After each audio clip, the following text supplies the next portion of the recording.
everybody out there in podcast land. This is episode number 196 of eBay the Right Way. Today's date is December 18th, 2024, and my guest today is Dawn in Kansas. Announcements. Just a reminder, if you didn't already see it last week, I posted my sales update video on YouTube.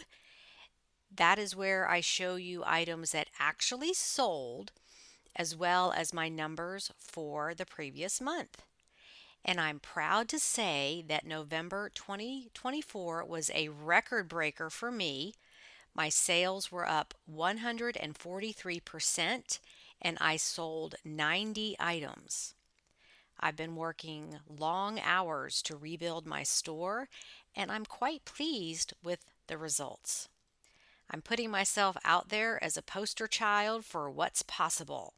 So check out that video to see what I sold as well as items I bought and listed since the last sales update video. I'm venturing into many new realms with all sorts of items and really delving into collectibles since that's where the money is. Okay, now let's meet Dawn. Hello, listeners. Welcome back. I have Dawn with us today, and Dawn is another longtime online eBay friend that we're finally getting to meet face to face on Zoom anyway. So, how are you doing this morning, Dawn? I'm doing great. Thank you. Good. And tell us where you're located. I am located in Wichita, Kansas. So the Okay. Midwest. And what is your weather like this morning? Well, behind me, I have my fireplace on I first see time this that. year. So it is just hitting in the 30s. It's beautiful, beautiful sunny day. So it looks a little deceptive when I look outdoors, but yes, it's in the 30s this morning. So it'll probably Okay. warm up. So I'm in the South and it's in the 40s right now, and that's cold for us. Yeah, I know it is. You see, for us, that's still shorts weather. Yeah. Yeah.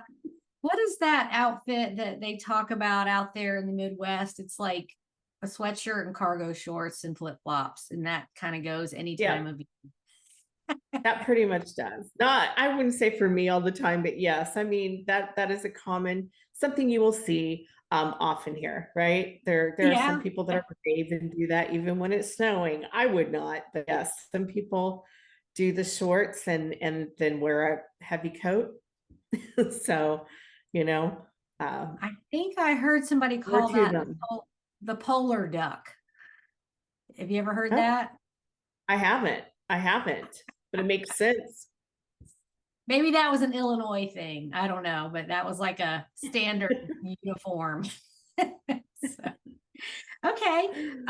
Well, let's dive into what brought you to eBay, how long have you been selling, and all those details.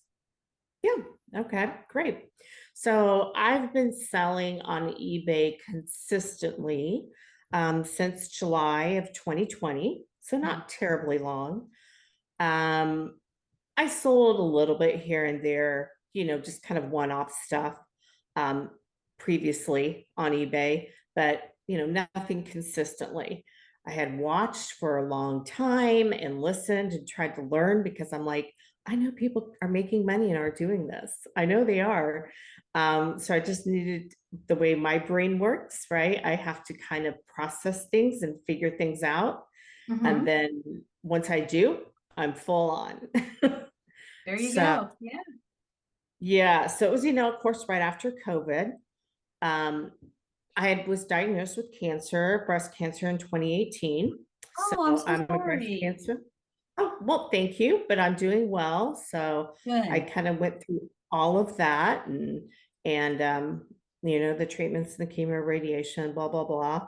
Um, and that kind of puts you in a different headspace. And then in 2019, my sister and I do eBay together. She lives in a different city than me, about 2 hours away, that we are very competitive with each other. So she started shortly after me. And so it's just her and I in the family. But our mother passed in 2019, right before COVID hit. Oh, So no, it's good. She had a long life. She was 91, so she had a good oh long life, gosh. but it was kind of sudden. And so, of course, then we were left with 60 years of accumulation of a home that we had to go through. Um, I wish I would say, in retrospect, we should have sold a lot of it on eBay, but I think, as you've talked about before in your podcasts, right? It's just you're in a different state of mind during that when it's your own parent, right? Yes, And you yes. have to deal with an estate. It's just a bit overwhelming. Um, so we did kind of a little estate sale. We sold some things one off. Wish we, like I said, wish we would have been more into eBay at the time to understand what we were doing and take some of those items, but that's the way it goes. So that's kind of where, then COVID hit. And I think I just probably had a little bit more time and time to think and all these things that just happened. And I'm like, I'm just going to do it. Well, and I'm that just is going a to jump lot. in. That is a lot on you those 2 years, 19 and It 20. it was a lot, but life happens, right? So Right. And that's I kind heard something the other day that I'm going to start saying is, uh, everybody goes through stuff, and sometimes you have multiple things on your plate that are just of, hard. And so you say to yourself, well, I have a 100% success rate of getting through hard things. that's right. That's right. I like that. I like that. I'll have to remember Yeah. that. Yes. Because we get Yes. through it regardless of how you get through it or what you do or what decisions Mhm. you make, you get through it. Yep. You So, do. yeah, I'm kind of, That's just um, right. my dad's ill and in the hospital, and he and his I'm sorry. mom of almost 40 years, they live it's one of those communities. It's like a campus with different levels of care. Yeah.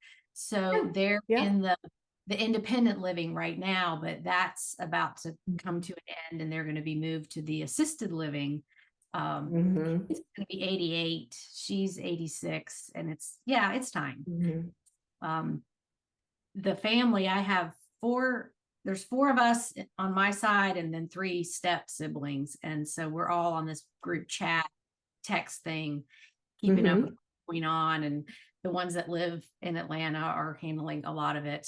But now we're talking about, okay, what about their stuff? Right. And It's a my dad lot. doesn't care about anything. He's like, he's already figured it out, gotten rid of stuff, or, I want this daughter to have these books and this daughter to have that, whatever. But our stepmom is very much identifies Holds on to it. with her things. Yes. So I'm like, they're like, yeah, Mm-hmm. we got to figure out how to do this. And I said, well, let me give you one tip from having worked with a lot of people who are in this situation, is just don't put things in a storage unit, because you will Yeah. never get them out. Figure out, touch it once, donate it, give it to someone, Yeah. store it in your own basement, something like that, because that's the knee-jerk reaction is, oh, let's just put it in storage and deal with it later. Yeah. And then later never comes. Yeah. And unfortunately, my sister and I, we did on part of it. We do have a small storage unit. We've met one time to go through it, and then we need to meet again. But like you said, it just keeps getting right. She's busy. I'm busy. I have to go there. It's just right, trying to make it Yeah, work. I mean, So I'm that not, is our second part. I don't want to judge anybody. I've just worked with a lot of people that want to learn eBay to sell their parents stuff, because they don't Right. want it, and nobody in the family wants it, and collectors do want it. So, Right. and it's just overwhelming sometimes when you got to go to that storage unit and you just don't even know where to start. Yeah. And so I'm like, okay, first thing you see or touch, deal with that. Just don't make it complicated. You don't have to have a process. Just start and do Yeah, one just thing and then do do it. another thing and do one box and do another box and just keep going and you'll get there. But it is very Yeah, overwhelming. What do I do first? We clean the it whole is. thing It's just first? emotional. Yeah, yeah. And then Emotional I tied can to, I sit can go down. through other stuff, no problem. But when it's your parents and the memories come back, it's just an emotional process to have Absolutely. to go through Yes. And them. you have to take a little meltdown Mhm. break and sit to the Mhm. side and just have your emotions. Everybody has their emotions. Everybody grieves differently. It takes, different time periods. Um, but I feel you on that. But so is that the reason you started eBay in 2020? Uh, you know, the reason I I really think it was all of those things together. It was not because we were selling my mother's things. That is not why. I think I went through COVID, so with my work, I was home. Um, like I said, I had been researching for quite a while because I just really wanted. I've always sold things, flipped things. Um, my family, my parents were older parents, so were born in the Depression. So collectibles and things like that, right, were always a part of the fabric of our family. Um, and I think I just, right, had time and I had been through these things and am like, I just want to do this for me, right? It was just kind of my thing on myself. It wasn't because I necessarily needed the money. It wasn't, I wanted to do my thing. I wanted to see if I can make it work. I love the thrill of the hunt. I love learning. I love the research, the listing part. Yeah, I you know, know. I get through because I have to, right? Obviously, you have to list to sell. But I love learning about all of it's just fascinating to me, right? Hmm.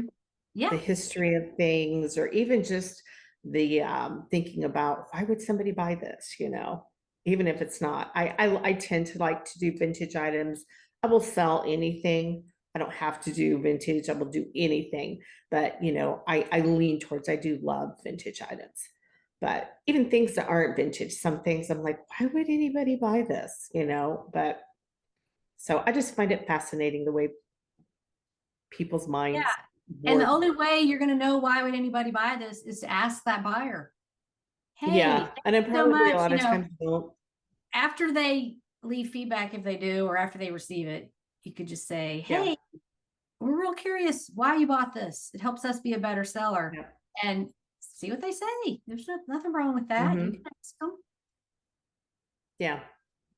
So It's enlightening.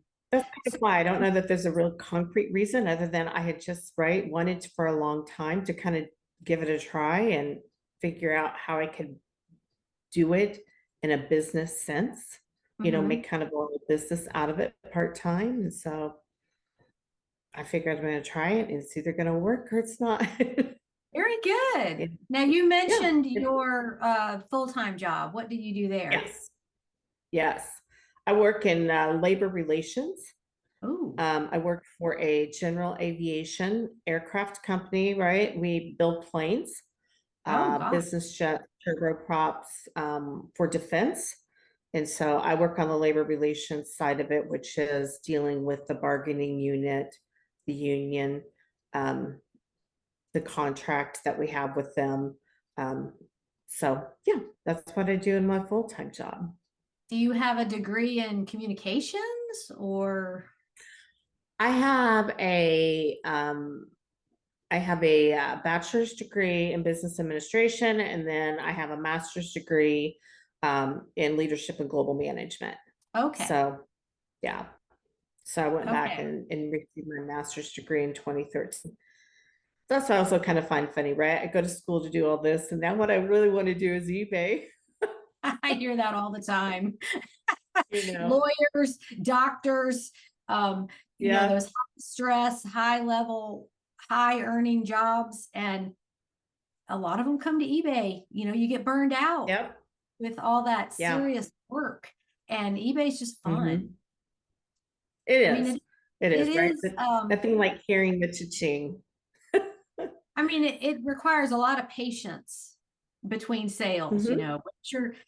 when is your next sale going to be? How long is that going to be? And watching that little red dot appear on your eBay screen, and Mm-hmm. either you have an offer, you sold this item, whatever, Yeah. you just look for that all the time.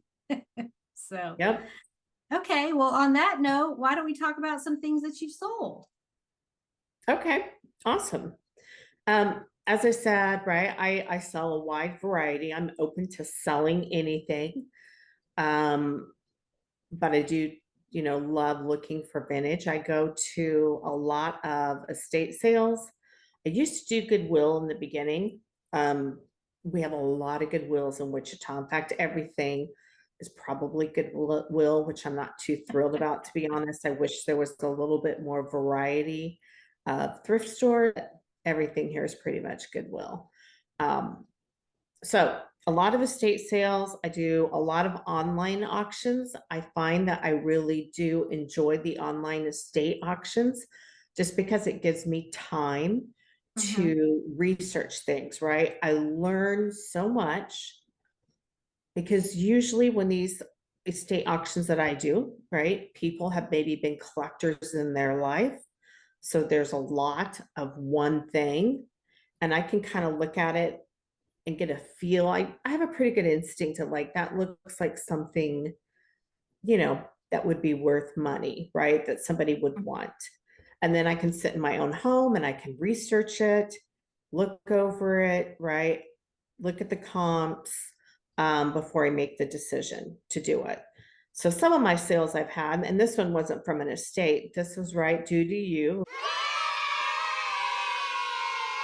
When I first listened to the very first podcast I listened to was my Clorox pens, where I Okay. sold like $400 worth of Clorox pens to one guy. I think you had it on, I think you listed it on your video when it happened. Oh, on the $100 sales. I think so. Yeah, it's been a while. I mean, yeah, Yeah, it's but been a little still, bit, there but are things I was still, because I don't think they've so ever brought it excited when back. that happened. Yes, I Yeah. was thrilled. Um, I have sold things like one time I purchased from an auction. It was a vintage 1930s Popeye pinball, like 36-inch old wood pinball, like that would be in a restaurant where you kind of Mhm. pulled it back. It wasn't electronic. And I bought it, I paid up for it about $70, 75, but I sold it for around 350. Um, So you're talking about like the pinball machine. it was kind of round in an arch. It wasn't like a pinball like we think of them today. It was like a push. I think they call it like a push, where they used to pull the spring back. Okay. Okay. And it was right. And it was more like on a wall, I think, as Okay. probably. And then you would, right. I think they used to have them in like restaurants, Okay. right? And like a quarter, or not a quarter, it would have been probably a dime or nickel or whatever. Mhm. So I purchased that and then sold it for, like I said, I think 350. I recently, and I just put that on your $100, did some Sabino glass, which I had never, most of these things, Suzanne, I've never heard of them before. I just researched and figured out Right. Uh-huh. that an estate auction had some Sabino glass. So Sabino is glass from uh, France, from Paris, and there's some that is very old. And there just happened to be this lady, I don't know why, in the middle of Kansas, she had these two pretty good sized pieces of Sabino glass. I purchased them because I think a lot of people didn't know probably what they were, for two pieces. The larger pieces were probably $36, $37, but I sold them to both to the same person, a gentleman in Germany who was a collector. And I sold one, I think it was 220, and the other one for 150. So, right. And I just had received a note from him recently that they made it there safely because he was very worried. I sell a lot of glass. I will say that's one thing. Maybe if I have a superpower, that might be it. I know a lot of people on eBay don't like to sell glass. And I don't know. I'm just not, I just don't worry about it. I just, Well, and it's do what you love because I yeah, don't the I hear a lot of different reasons why people don't want to do glass. And, of course, the shipping is a little bit more intensive. right. I think that's why people don't want to do it Also, is the packing. storing it. If you don't have a lot of room to store it, because some of it you That can't is receive, true. and are you going to put it in tubs or bins, or do you have shelving? Mhm. And if people have limited storage space, glass is kind of a stepchild. It kind of takes up a lot of room and it doesn't stack very well because everything's different shapes. Mhm. Yeah.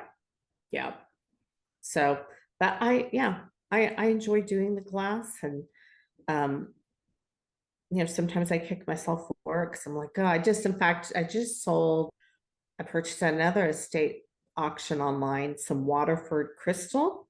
And Oh, I'll be putting that on your $100 post. So I just sold that. There were two sets that I had listed, and somebody bought one for 120 and then the other set for 90. I gave them a discount, to bundle it together. very So, good. yeah. So I just, like I said, like to look for things and just kind of if they strike me as um, maybe I don't want to say as expensive. That's not the word I want to use, but if they strike me as being good quality, I can just, right, not things made in China, I can tell, right? Mhm. Sometimes and I just start researching it and I'm like, oh wow. These are collectible and going for a lot of money. I have found, I will tell you, that is certainly a lot. You spend the same amount of time listing and shipping something that's going to sell for a lot of money than if you ship something for that sold for $15. So that is Right. something I feel like I've really learned over the course of eBay is to how to maybe I still have other, I mean, smaller items in my store. I do, but Hmm. I'm starting to probably be more careful about what I purchase and purchase things that I feel like are going to give me a larger return Hmm. than just buying a whole bunch of smaller stuff to make up, the same amount of money, right? That I would in purchasing maybe one larger item that's going to bring me, X dollar amount.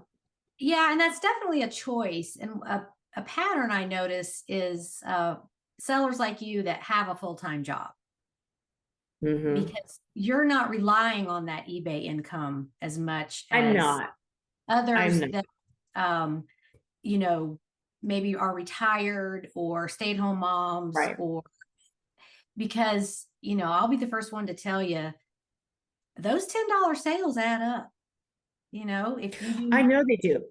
But it's a time factor. So if you're working a full-time job, you don't have as much time to do it as, somebody who's retired and this is all they're doing, or for whatever reason. And so I kind of see that split on like, who was it, Jeremy, that says that he's Yeah. doing not doing Goodwill anymore. He's doing auctions and filling up his vehicle. And Hmm. um but he's gainfully employed in the tech industry and he doesn't really Yeah. rely on the eBay money the way somebody else would, who, one $10 sale a day is $300 a month, which doesn't Right. sound like much, but if you're retired and this is all you're doing, um yeah, that could be a car payment, that could be groceries for the Yep. month. So um I don't want the listeners to feel like, the small sales don't matter, but it's all about Oh no. time, your own time and what your life looks like. Because Yes. I totally see why you would focus on higher dollar items, because, you're gone working all day and you only have evenings Right. and weekends. So you're going to want to list those, heavy hitter items. Mhm. If you Yeah, spend time on eBay. my sister who does eBay, she lists and she kicks my butt every month in sales. She lists a lot of smaller items. You know, she has a little bit more time. She's not quite retired, but almost, as her hours are less at Mhm. work. And she lists, you know, a lot. And every month, she definitely excels, you know, in her sales. So yeah, it's just a different, right? It's just kind of picking whatever I think business model works best, Mhm. you know, for your lifestyle, right? And what you're Absolutely. doing at the moment. And mine might change when I retire, because I want to take this and definitely do eBay, you know, into retirement. And then I think my husband will become more involved in it as we retire. So, you know, then my whole business model might change again. Right. You never know. Now, how many items do you have listed? Right now, I only have, I think, 223 today because I'd sold like five, but I'd say normally between 220 to probably 230, 240 Mhm. is where I'm at. I'd like to do more. Again, for me, it's just, you know, like you said, it's just the time to be able to find, to be able to list everything, right? And then things Oh yeah, no, sell. there's You know, no we list judgment. I again and just I'm always curious, how many items do yeah, you have listed? yeah. I did an interview with Stephanie, and she has recently retired and Mhm. has something like 4,800 items. But this See, I she would, planned mm, for this to be her retirement uh right. activity, project, hobby, whatever you want to call it. And so she planned Yep. for, and that to Mhm. me is just mind blowing, that much inventory. But people do it all the time. There's lots of sellers Yeah. out there that have thousands of items, and it works. Yep. I would love to in retirement get to be, you know, like 1,000 or 1,200, right? For me, I would love that. That would be like a good number, I think, in retirement, right? That I could Mhm. probably manage um, well once I retire. That would be, yeah, that'd be a great goal to Do you shoot have for. lots of storage space? I don't have a lot of tons of storage space, but we live in a house, right? It's just my husband and I. So a lot of it is taken up, but we are building a home. So in the next year and a half, 2 years, we'll have our home built and it's going to have an outbuilding. And Mm-hmm. so that outbuilding will be, half of it will be his shop, and then half of it will be my eBay. Oh, good. Well, I'll say our eBay because hopefully at that time maybe he'll be able to join me. So it sounds like he supports you, but maybe you don't have Oh, the 100%. time. He just doesn't have the time to put into it. He doesn't. I think too, just because right now, because we don't have as much space, right? I know where everything's at and everything. I've taught him to list. I mean, he doesn't list like on a regular basis, but he's done it just to know how to do it. He, you know, will take things to the post office for me. He'll help me if I need a Franken box, right? He'll help me kind of get that put together. So he's definitely very supportive. And he said definitely when we get, you know, we're retired and we have it's a little bit more organized. So he would understand maybe where exactly to go to get the item. You know, he'll probably be more on board in selling like car parts and things like that, would be my guess. There you That go. would be Yeah. his. Do what you love, do what you know. Yeah, his niche. That's So, good. but right now, like I said, I just kind of do it and then I compete. My sister and I, normally we haven't been able to do it this quarter because I've been very busy with work and some things, but normally we have a little competition every quarter between each other as far as who sells the most items, what's the dollar amount we sell. And that just kind of keeps us very motivated. Now, is your sister in the Facebook group? She is. So I just saw her the other day. In fact, she came when we went to an estate sale.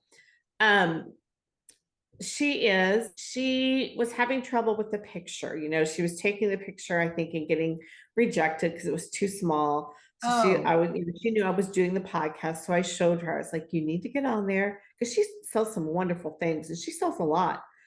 Um, so I showed her, I was like, this is the picture. This is what it needs to look like. This is what you need to send in. So hopefully she'll start posting, but she is in there. Her Well, name's that's not a prerequisite to be on this podcast at all. she has an antique booth in her town. We did one together for a while. Mhm. But in the beginning, it was just too difficult for me.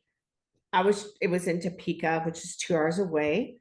And so I was trying to drive, put my product in there. It was just got to be too much Yeah. to do it that far away. But she does it. She's been doing an antique booth and eBay together simultaneously. Um, Great. yeah. Well, do you have any other sales you want to talk about? I'm trying to think. Let's see. I found recently, and they have not sold maybe quite as well as I wanted to, but I have sold some Radco from Christopher Radco ornaments that I just Good. purchased recently from again an estate. I'm assuming it was somebody that collected them. So I got about 15 or 20 of those, and I've been selling some of those. I other things that I have done. Um, that I've enjoyed have been Phoenix Consolidated Glass. I don't know if you've ever heard of I that, have but not. it was a company that was in Pennsylvania in the 1800s, late 1800s, until I can't remember what year they went out. They became very popular in the 30s. But again, from a collector, I'm assuming from a estate auction. So I purchased several large vases. They're sculpted glass, um, and was able to sell those. And of course, I do some Fenton, Mm-hmm. um, which is always right, very collectible. There was one lady in a town about 2 hours from me. I don't know how she could have collected this much, but they had 3 or 4 estate sales from her estate where she was doing Fenton and Phoenix Consolidated Glass and Cambridge Glass, which I purchased a lot of too. They had like the nude stems. I don't know if you've ever seen those, where No. they were in the 30s, from the 1930s, and they kind of had like a clear nude stem. And so that for that reason, they're very collectible because people like the way that looks, and they have like little what do you call them, the compote dishes. Uh-huh. Um, and I have some glasses like champagne glasses, and they have the nude stem, and so those sold for gosh, anywhere between 100 to 150, $75 for those items. So, uh, yeah.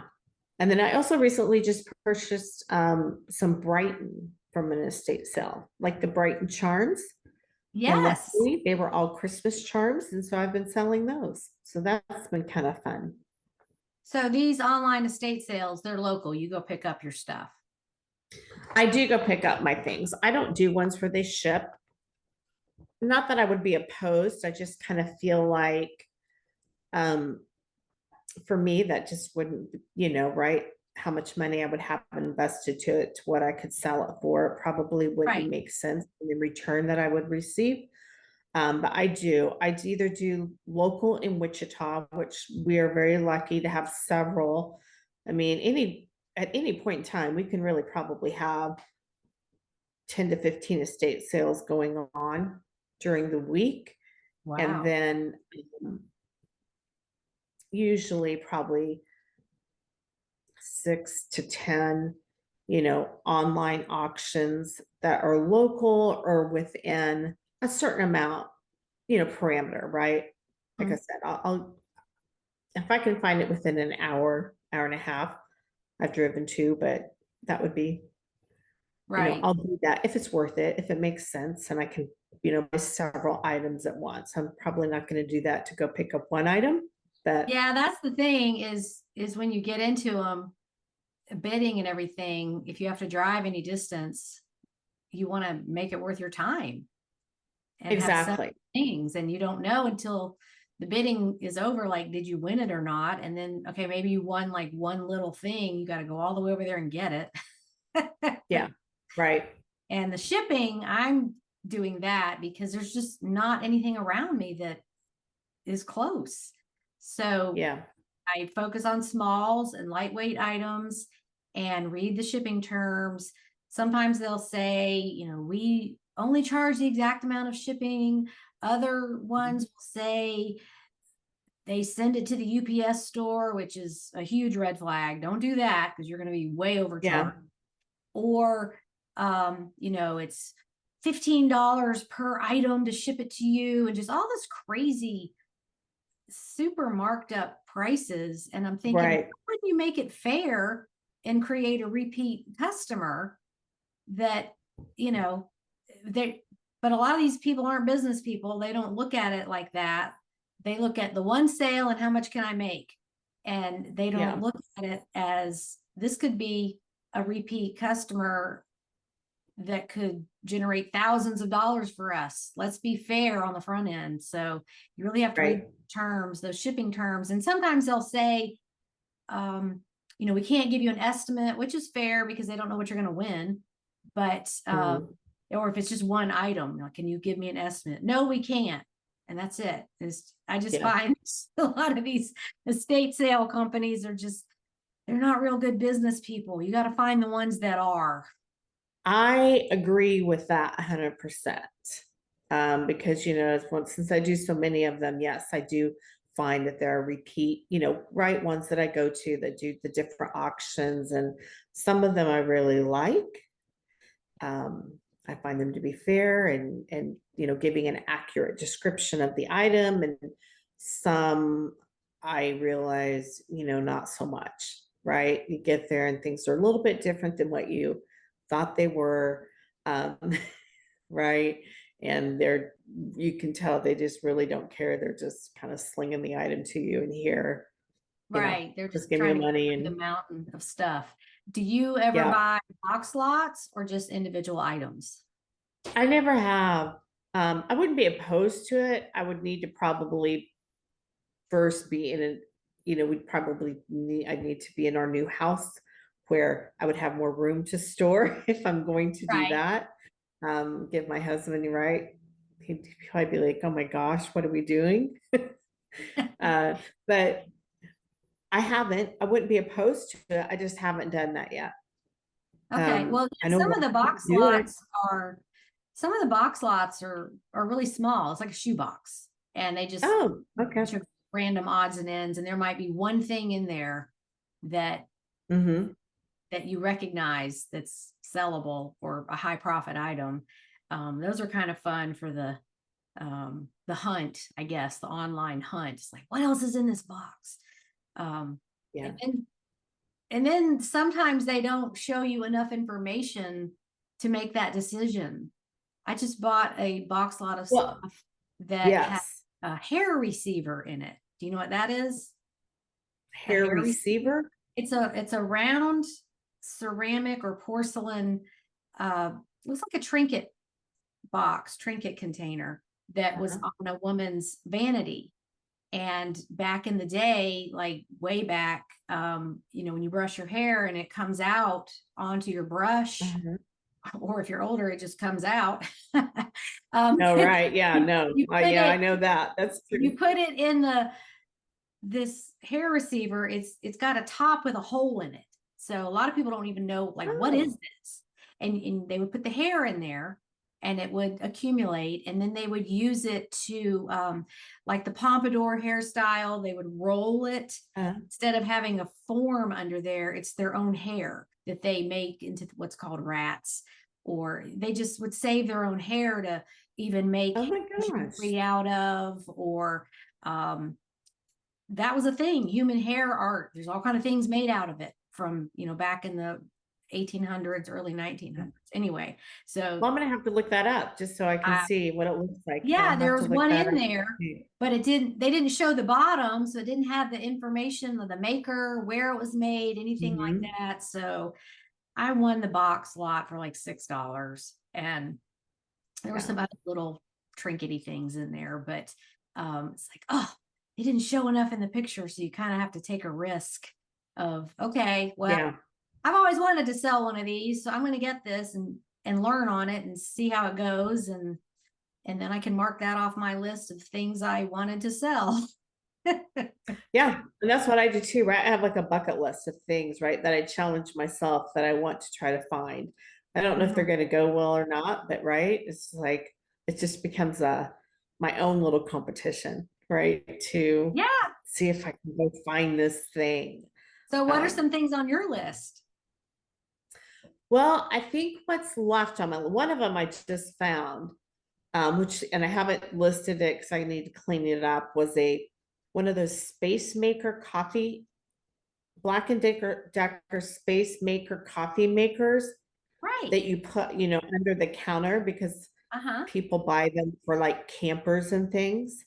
Right. Right. Yeah, So all I this tiny found one. living, tiny homes and van life, Yes. all these things where people want Yes. these Yes. under the cabinet can openers and any of those types of appliances that don't take up cabinet space, Yeah. counter So I space. just found one at an estate sale, paid like $12.50 for it. So I just need to clean it up a little bit and get it listed. And then I still want to find a glass baby. I've never found a glass baby. Oh, the Um, candle. yeah, the candle right holder. I've never found one of those. So I'm always looking to see, in the Midwest, it's probably harder than if you're in the California area. Right, But exactly. right, but I keep trying to find one. I'd love to find what is it? Fire and ice? Is that right? Fire and ice glass. Yeah, it's called Fire and Ice Art Glass. Oh, okay. Yes, yes. Okay. So that's what I would also like. I know they're highly collectible. Um, and so those are yeah, a few things that are just kind of on my list. I always add more, right? Like when I listen to you or read your BOLO book or right, hear another podcaster or something, right? I'll find right another BOLO. I'm like, ooh, I want to find that. Yeah, and it's so hard to keep So, up. There's just so much stuff to be on the lookout for. there is. And what sells for, one person doesn't sell for another person, as you know, right? I've tried selling like plush and the loveys. I know you do well with the loveys. Me, I'm telling you, Suzanne, I can't hardly sell a lovey to save my life. It's just, it's just funny like that, right? For I some think the people, it algorithm, works. yeah, the algorithm learns what works in your store and they send buyers there. You And I place higher wonder if that's orders. true. I think so because there's things other people sell that I cannot give away. And Yeah. like one thing that's doing well for me right now is Speedo swimwear. I have no idea why. I sell all kinds of swimwear, but that one seems to be the top dog right now. Um, Mm-hmm. so I habitually buy swimwear and I'm like, I'm gonna pull back on that a little bit because I'm getting too much. Yeah. I So did. Now that you say that, Suzanne, when I first started, it was one of my first purchases because it was COVID and we have a Dillard's clearance center here. And so since it was COVID, the clearance center is already packed with clothes, right? And they're highly discounted. But because nobody was shopping and blah, blah, blah, nobody had really went swimming, could go swimming that summer. They had tons of men's new Nike swim trunks, and I mhm. got them for $3 a piece. And I bought probably 40 pairs. And Uh-huh. I still have some that I'm selling, but now I'm kind of down to some like size small. So not as many people, guys, want those.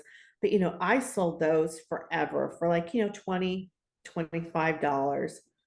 Um, Forever I sold those. But that was kind of like I said, like a COVID buy when, But you know, don't you love those types of items that you can, buy in quantity and then just kind of sell them yes, off? Yeah, I just, do. have a quantity, or even if they're all different, you have to do different listings for each one. It's still okay. Yes. This is good to have. And And I I was going think, to say, oh, back during COVID, July of 2020 was mhm. my biggest month on eBay back that far. I think I have my records back to 2018. But that July of 2020, when everything opened up and people were able to go outside and, do activities, and it was warm enough to go outside, Yep. I sold so much athletic wear. And see, our thrift stores never closed in Georgia. Ours So didn't either. So I was Goodwill still, didn't close. I was still And out I there would with a still go mask, thrift. like, yeah, I was like out That's there what with a I would mask, do. like, don't judge me. This is how I earn my Yeah. living. Yeah. If you're open, I'm coming. Yeah. Like, okay. Yeah. So that's what I was buying, was athletic Yeah. wear, the skirts, the tennis stuff, Yeah. swimwear, any of that. And it just went crazy. And that was Yeah. really a very unique time in history. I don't think that's ever going to happen again. Who knows? But Yeah. I look back and I'm like, oh, I want that again. I sold so many items that month. Yeah. And I wish, right, July, that's the month that I got in, right? So I wish I would have started a little bit earlier, but it's such is life. Well, the problem But was, I mean, it was this whole Goodwill cocktail. was good then, though. That's when Goodwill was Yeah. good. I mean, Yeah. Because okay, people I were don't know, cleaning because out. everybody was at home, I think, cleaning out their closets and getting rid of stuff because, everybody had to be at home. There was So, nothing to do. Yeah. right. And Goodwill for us anyway during that time was very cheap. And a lot of product, right? You could find a lot of things at Goodwill. Now, I don't know what's happened, but Well, and on top of that, back in 2020, the stores weren't open. You couldn't right. just go up to Kohl's and buy some stuff. Yeah. Or they had very limited inventory because of all the supply chain issues. And so it was this Right. whole cocktail of things happening that made this so unique. People were at home and shopping online. People wanted to get Yeah. outdoors and do things. There was nothing in the stores if they were even open. Things were out of stock online. Like if you go to Kohl's.com or Amazon, stuff was out of stock. So we had the greatest power because we had all this stuff in our homes ready to ship. Mhm.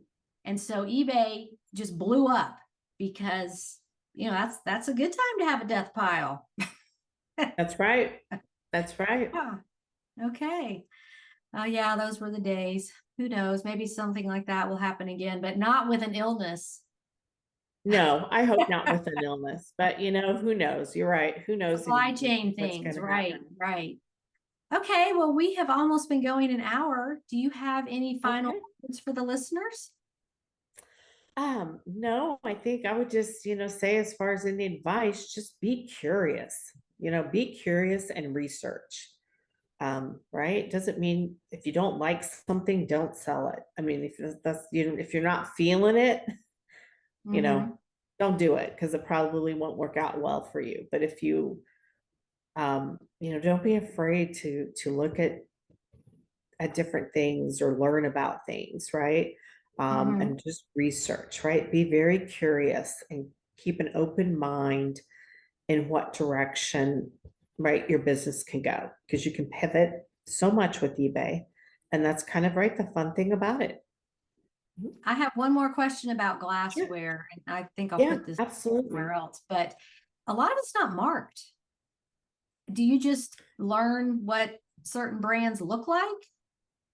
I do. So when I'm doing my research, like especially with the online auctions, like I said, I love it because it gives me, they usually go for a week, right? So I have Mhm. time to go down the rabbit hole. I take pictures of it and then I Google image it, right? And then I eBay. I have a Worth Point subscription. I know a lot of people don't, right? It's a little Mhm. pricey, but for what I do, I feel like with a lot of my glass, it does help me um, be able to look things up. So I'll look things up on Worth Point, and that's kind of how I'll learn, right? I can usually, because I'm buying it from an estate, know that it's not a reproduction um, item I think I feel more confident than if I just found it maybe like at a Goodwill, right? Right. Because usually, like I said, I'm buying from an estate that was a collector, and there's usually Okay. more than one item of that thing. Sometimes they're marked, like, Fenton sometimes will have the stamp, or, some things have the impressed mark on the back. But Mhm. yes, like my Cambridge glass, a lot of my Phoenix glass, they'll state in the auction that that's usually what it is. So that gives me a starting point to really then go research it, and find out if it is supposed to be marked. Because a lot of things that were in the maybe 30s, when glass was very popular, a lot of them in the beginning weren't even marked, Right. right? Right. So they didn't start doing that sometimes till a little bit later, to either, marking them, etching them, or adding like a sticker or stamp or impressing them. So yeah. Have you ever sold an unmarked glass item and had the buyer dispute what you called it, like if it was Murano or any of that? Mm-mm, I haven't. And I will tell you, Murano is one for me. I love Murano, but Murano, I would be a little bit more picky because it is so reproduced, and they Hmm. do such a good job of reproducing it, like at TJ Maxx or Marshalls or wherever, you can go in Home Goods and find things that look like Murano. So if it doesn't have the sticker, and I can't find things that were exactly, other items that were that. For Murano, for me, I probably wouldn't advertise it as Murano. I'd probably put Murano style, just because I wouldn't be as Right. sure. But Some things like the Phoenix. you couldn't put that in the title because that's keyword spamming if you don't know if it's Murano, but you could put that in a description. In the description, like Murano style. Yeah. Right. Right. So, but yeah, I probably would not feel comfortable on Murano just because it's reproduced so much. But like Right. Phoenix glass, these are big, huge vases. And so they were not like reproduced. Um, they're not a thing that probably they're just going to be reproduced all the time. Even the Cambridge glass is probably not sought after enough, right? I think they're just sought after by certain very specific collectors. Yeah, and If it's that just like makes anything sense. else. Yeah, just like anything else that's reproduced, counterfeited, like handbags.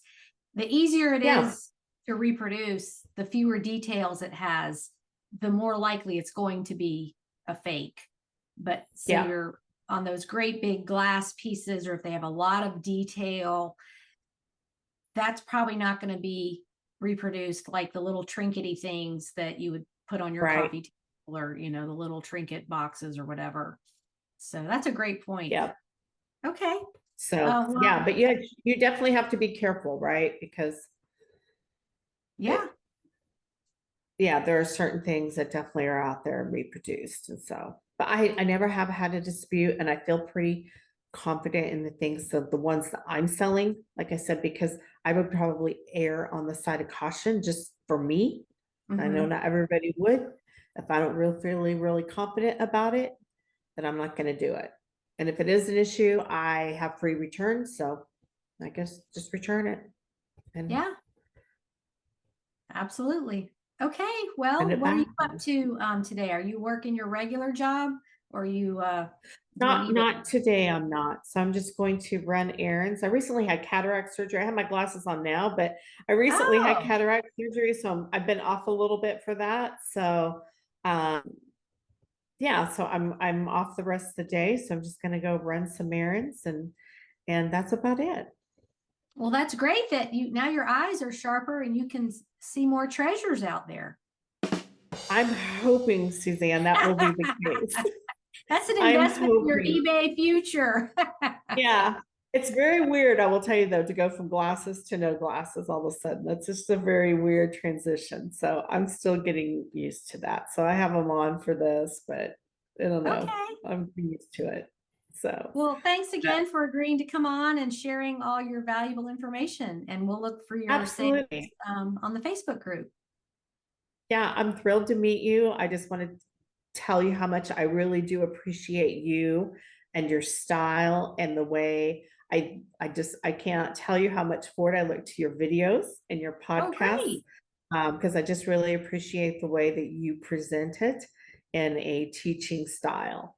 I think it just really is value added in the Well, thank way, you so much. Yeah, yeah, I love in the the way that you give the business. information. Yeah, I love the business and I love helping other people succeed. So it all Mhm. works. Great. Okay. Well, Yeah. enjoy your day. Thanks All again. right. Okay. Okay. Thanks, Suzanne. Great to meet you. Bye. You Bye-bye. too. Bye. Dawn mentioned her mega sale of Clorox bleach pens a while back. So here's an update on the market for those Clorox bleach pens. According to eBay research going back 90 days, these are still selling for between $20 and $25 each. These are sought after because they were discontinued in 2020 due to Clorox prioritizing production of cleaning products in response to COVID-19. Clorox focused on their top selling items, and the bleach pens did not make the cut. Also, people like these because of the delivery system, the small applicator, as well as the less messy gel product inside. While these are not in stores anymore, you might find them at estate sales, garage sales, flea markets, or even thrift stores. And Clorox may or may not ever bring them back. Here we are almost 5 years post COVID, and these are still highly sought after. The regular retail price was about $3, and as of this podcast, they sell for between $20 and $25 each. So that is your hot BOLO tip if you were not aware. Next week, my guest is Catherine in Montana, who is a wife, mom of three, and homesteader in a rural area. She still manages to find inventory to sell and keep her eBay business running in a very small space. She's pretty amazing. Make sure you tune in for that episode. eBay the Right Way podcasts always drop on Wednesdays, whether it's a holiday or not. So that will be there for you when you have the time and desire to listen to it. That wraps up another episode of eBay the Right Way, and I will talk to you next week. Bye, everybody.